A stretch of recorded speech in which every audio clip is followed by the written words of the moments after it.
The Ghost Ship, Mary Celeste. On December 4th, 1872, the British merchant vessel Dei Gratia was sailing through the cold, turbulent waters of the Atlantic Ocean, approximately 400 miles east of the Azores Islands, when the crew spotted another ship drifting aimlessly. Its sails were partially unfurled, swaying in the wind, yet no one was on deck. No distress signals had been sent. The ship seemed to be moving without direction, eerily abandoned. Captain David Morehouse, a seasoned sailor, ordered his crew to approach. As they came closer, the name on the hull became visible: Mary Celeste. The realization sent a chill through Morehouse. The vessel had set sail from New York on November 7th, 1872, bound for Genoa, Italy, carrying 1,701 barrels of industrial alcohol. Its captain, Benjamin Briggs, was a well-respected navigator. On board were his wife, Sarah Briggs, their 2-year-old daughter, Sophia, and 7 experienced crew members. If the ship had run into trouble, where was everyone? Morehouse ordered a boarding party to investigate. First Mate Oliver DeVoe and 2 crewmen rowed over and climbed onto the deck of the Mary Celeste. The moment they stepped aboard, an uneasy silence settled over them. The ship was completely intact, yet deserted. There was no sign of struggle, no blood, no damage to the ship, just an eerie emptiness. As they moved cautiously through the vessel, the mystery deepened. The galley stove was still warm, as if a meal had just been prepared. Half-eaten food was still on the tables, as though the crew had vanished mid-meal. The crew's belongings were untouched, clothes neatly folded in their quarters, pipes and tobacco left undisturbed. Even Sarah Briggs' sewing kit lay open on her bed. The ship had enough supplies to sustain the crew for 6 months. Everything was in order, except for one thing. The lifeboat was missing. But why would the crew abandon a perfectly seaworthy ship? Morehouse's men searched for a note or distress signal, but none were found. Then they discovered something even stranger: the captain's logbook. The last entry, dated November 25th, gave no indication of trouble. It recorded only routine weather updates and navigation details. This meant that for 9 days, the Mary Celeste had been drifting, crewless, through the vast ocean. The boarding party next checked the cargo hold. The shipment of industrial alcohol was largely intact, but a few barrels appeared to be damaged or leaking. However, there were no signs of fire, no scorch marks, and no smell of fumes, meaning there was no immediate danger of explosion. This only deepened the mystery. If the crew had feared an accident, why had they left so suddenly, and why had they never returned? The Dei Gratia crew decided to salvage the Mary Celeste and sail it back to Gibraltar, where an official British Admiralty Court inquiry was launched. The court's investigators, however, found no conclusive answers. There were no signs of mutiny, piracy, or foul play. The ship's valuables were untouched, and the hull had suffered no significant damage. No one could explain why the ship had been abandoned. With no clear answers, theories began to spread. One widely accepted possibility was that fumes from the industrial alcohol leaked, causing the crew to fear a deadly explosion. In a panic, they may have launched the lifeboat intending to return after the danger had passed, but somehow they never made it back. However, the lack of fire damage or lingering fumes made this theory uncertain. Another theory suggested that a rogue wave or water spout had struck, washing some of the crew overboard. Fearing the ship was doomed, the rest may have panicked and fled, but the ship showed no signs of major water damage, making this explanation unlikely. Then came the more chilling theories. Some believed the crew had fallen victim to piracy, yet nothing had been stolen. Others whispered that the Mary Celeste was cursed, doomed to roam the seas without a crew. Superstitious sailors even speculated about sea monsters or alien abduction, imagining the crew had been taken in an instant, leaving behind only the ghost ship. The Mary Celeste was eventually salvaged and resold, but tragedy followed. One captain who later owned it was murdered by his crew, another went insane, and in 1885 its final owner deliberately ran it aground in a failed insurance fraud scheme, destroying the ship forever. Yet, despite its wreck, the mystery endured. To this day, the fate of Captain Briggs, his wife, their child, and the missing crew remains unknown. No bodies were ever recovered. No lifeboat was ever found. More than 150 years later, the Mary Celeste remains one of the greatest unsolved mysteries of the sea, a ghostly reminder of those who vanished into the waves, never to be seen again. The Dybbuk Box Curse. In 2001, Kevin Mannis, an antique collector and furniture refurbisher, attended an estate sale in Portland, Oregon. Among the relics of a deceased woman's belongings, he discovered a small wooden wine cabinet, about 12.5 inches high, made of mahogany with brass hinges and Hebrew inscriptions carved into its surface. Something about it immediately unsettled him, though he couldn't explain why. As Mannis inquired about its history, the seller, a woman in her late 60s, became visibly tense.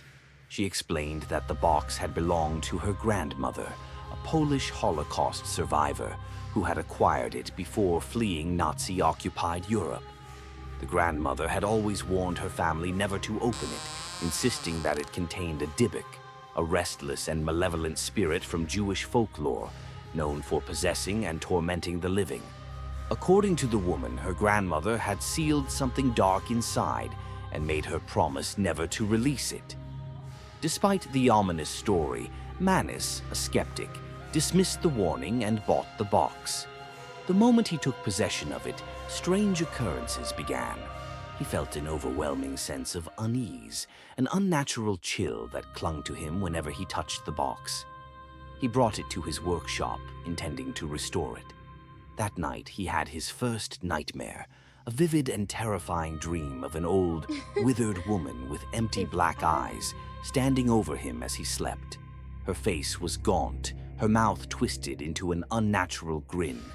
She attacked him, clawing at his chest, her bony fingers digging into his flesh. He woke up drenched in sweat, his heart pounding. It was just a dream, he told himself, until he looked down at his arms and saw long red scratches running down them. Determined to understand what made the box feel so unsettling, Mannis finally opened it.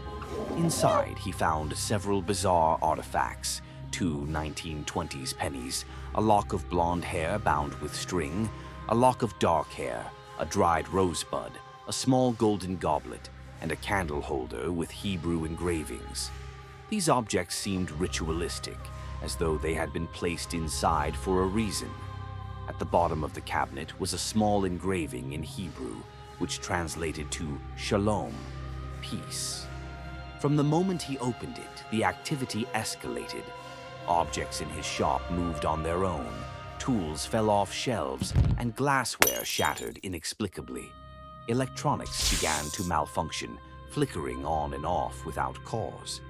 The overwhelming scent of jasmine and cat urine filled the air, despite no source for the smell.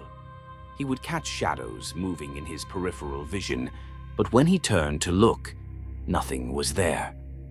Believing the box to be cursed, Mannis decided to gift it to his mother as a birthday present. She unwrapped it, opened the cabinet's doors, and almost immediately had a massive stroke. She lost the ability to speak and was partially paralyzed. Though she survived, her first written words in the hospital were H-A-T-E-G-I-F-T. Terrified, Mannis tried to get rid of the box.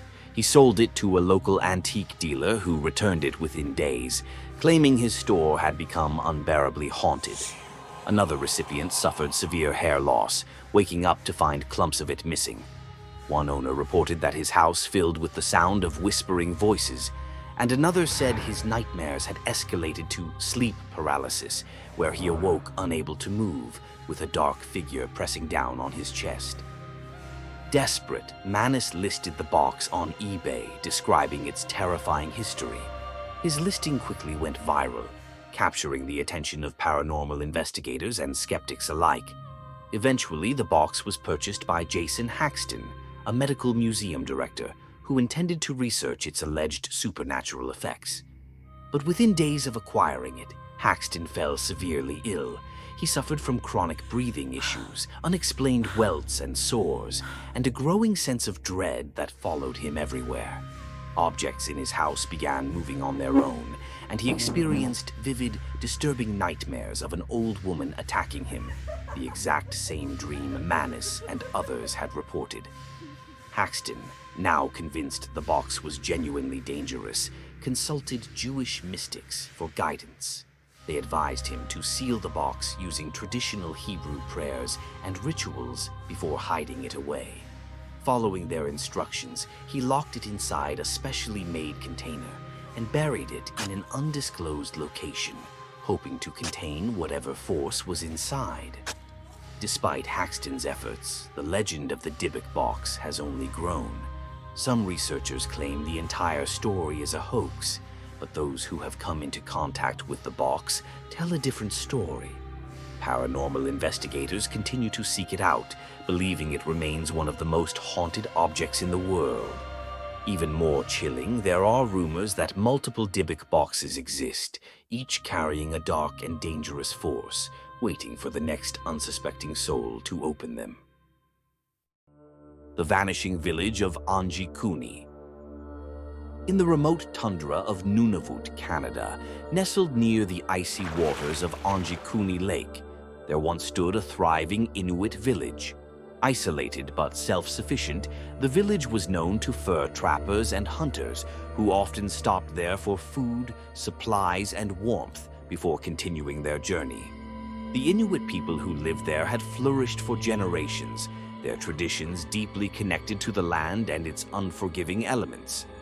Yet, in November 1930, something happened that would make the village one of the most chilling disappearances in history. On that frigid November day, Joe LaBelle, a seasoned fur trapper, made his way toward the settlement. He had visited the village before, knowing its people to be friendly and hospitable. As he approached, he expected to see smoke curling from chimneys, sled dogs barking, and figures moving between the igloos. Instead, there was only silence. Not a single sound, not a single movement, just the howling wind cutting through the air. At first, LaBelle assumed the villagers were simply inside their homes, sheltering from the brutal cold. But as he entered the village, an eerie feeling washed over him. Fires still smoldered in pits, meals were left uneaten, and supplies remained untouched. It was as if the people had left only moments ago, but they were nowhere to be found. As he moved through the settlement, the sense of dread deepened. Every home was empty. Clothing, weapons, and provisions were left behind.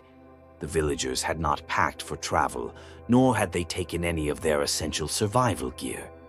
The mystery grew more disturbing when LaBelle found a pile of sled dogs, still tethered to posts, all of them dead, frozen solid in the snow.